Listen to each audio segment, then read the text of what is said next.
അവസാനം ഒരു ജീവൻ മരണ പോരാട്ടത്തിന് രാജ്യത്ത് കളമൊരുങ്ങിയിരിക്കുകയാണ്. ബീഹാർ നിയമസഭാ തെരഞ്ഞെടുപ്പ് നവംബറിൽ 3 ഘട്ടങ്ങളിലായി നടക്കുമെന്ന റിപ്പോർട്ടുകൾ പുറത്തു വന്നു. നവംബർ 5-ാം തീയതിക്കും 15-ാം തീയതിക്കും ഇടയിൽ 3 ഘട്ടങ്ങളിലായി തെരഞ്ഞെടുപ്പ് നടക്കാനാണ് സാധ്യത. ഏതായാലും ഭരിക്കുന്ന NDA മുന്നണി തമ്മിൽ തല്ലും ഭരണപരാജയവും കൊണ്ട് അപ്രത്യക്ഷമാവുകയും പ്രതിപക്ഷമായ ഇന്ത്യ മുന്നണി അതിശക്തമായ നിലയിൽ മുന്നേറുകയും ചെയ്യുന്ന ഒരു സമയത്ത് വോട്ടെടുപ്പിന് BJPയും അവരുടെ ഏജന്റ് എന്ന് ജനങ്ങൾ വിളിക്കുന്ന തെരഞ്ഞെടുപ്പ് കമ്മീഷനും താല്പര്യമില്ലെങ്കിലും പറഞ്ഞിട്ട് കാര്യമില്ല. നിലവിലെ സർക്കാരിൻ്റെ കാലാവധി നവംബർ 22-നാണ് അവസാനിക്കുന്നത്. അതിനു മുമ്പ് പുതിയൊരു സർക്കാർ നിലവിൽ വരണം. അതിനകം തെരഞ്ഞെടുപ്പ് നടപടികൾ പൂർത്തിയാക്കുക തന്നെ വേണം.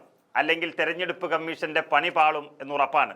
അതുകൊണ്ട് തന്നെ തെരഞ്ഞെടുപ്പ് നടപടിക്രമങ്ങളും വോട്ടർ പട്ടികയും വിലയിരുത്തുന്നതിനായി മുഖ്യ തെരഞ്ഞെടുപ്പ് കമ്മീഷണർ ജ്ഞാനേഷ് കുമാർ അടുത്ത ആഴ്ച ബീഹാർ സന്ദർശിക്കുകയാണ്.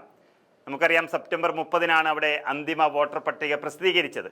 തീവ്ര പരിഷ്കരണത്തിന്റെ ഭാഗമായി ബീഹാറിൽ കരട് വോട്ടർ പട്ടികയിൽ നിന്ന് 65 ലക്ഷം വോട്ടർമാരെ ഒഴിവാക്കി എന്നുള്ളത് നമുക്കറിയാം. അതിനെതിരെ വ്യാപകമായ പ്രതിഷേധമാണ് ഉയർന്നത്. ഇവരുടെ പേരുകൾ വെളിപ്പെടുത്തണമെന്ന് സുപ്രീം കോടതി തെരഞ്ഞെടുപ്പ് കമ്മീഷന് അന്തിമ നിർദ്ദേശം നൽകിയതും നമ്മൾ കണ്ടു. സെപ്റ്റംബർ 30-ന് പ്രസിദ്ധീകരിച്ച അന്തിമ വോട്ടർ പട്ടികയിൽ ക്രമക്കേട് കണ്ടെത്തിയാൽ എല്ലാ നടപടികളും റദ്ദാക്കുമെന്ന് സുപ്രീം കോടതി മുന്നറിയിപ്പ് നൽകുകയും ചെയ്തിരുന്നു.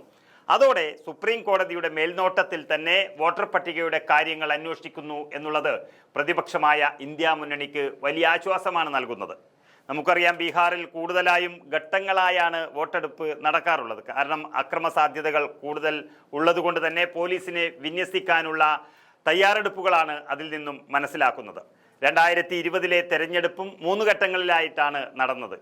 ഒക്ടോബർ 28-നാണ് അന്ന് ആദ്യഘട്ടം. പിന്നീട് നവംബർ 3-നും നവംബർ 7-നുമായാണ് നടന്നത്. നവംബർ 10-ന് ഫലം പ്രഖ്യാപിക്കുകയും ചെയ്തു. അതുപോലെ തന്നെ ഇത് നവംബർ ആദ്യ പകുതിക്കുള്ളിൽ നടക്കും എന്നുള്ളതാണ് അറിയാൻ കഴിയുന്നത്. ഇക്കുറി NDAയും ഇന്ത്യ മുന്നണിയും തമ്മിലാണ് മത്സരം നടക്കുന്നത്. BJP, ജനതാദൾ U, ലോക് ജൻശക്തി പാർട്ടി എന്നിവയാണ് NDA സഖ്യത്തിലുള്ളത്. അതുപോലെ രാഷ്ട്രീയ ജനതാദൾ അവർ നയിക്കുന്ന പ്രതിപക്ഷ സഖ്യത്തിൽ കോൺഗ്രസും ഇടതു പാർട്ടികളുമാണ് ഉള്ളത്. ഏതായാലും രാഹുൽ ഗാന്ധിയുടെ വോട്ട് ചോരി യാത്ര ബീഹാറിൻ്റെ മണ്ണും മനസ്സും ഇളക്കിമറിച്ച് തേജസ്വി യാദവിനെ മുഖ്യമന്ത്രിയായി ഉയർത്തിക്കാട്ടുകയും ചെയ്തതോടെ ഇന്ത്യ മുന്നണി ചരിത്രത്തിൽ കാണാത്ത ഐക്യത്തോടെയാണ് ബീഹാറിൽ നിൽക്കുന്നത്. അങ്ങനെ നിൽക്കുമ്പോൾ NDAയിലെ JDU തങ്ങളെ BJP വിഴുങ്ങിക്കളയുമോ എന്നൊരു സംശയത്തിൽ തന്നെ ഇപ്പോൾ നിൽക്കുകയാണ്. അതാണ് ഈ തെരഞ്ഞെടുപ്പിൻ്റെ ഫലം നിർണ്ണയിക്കുന്നത്.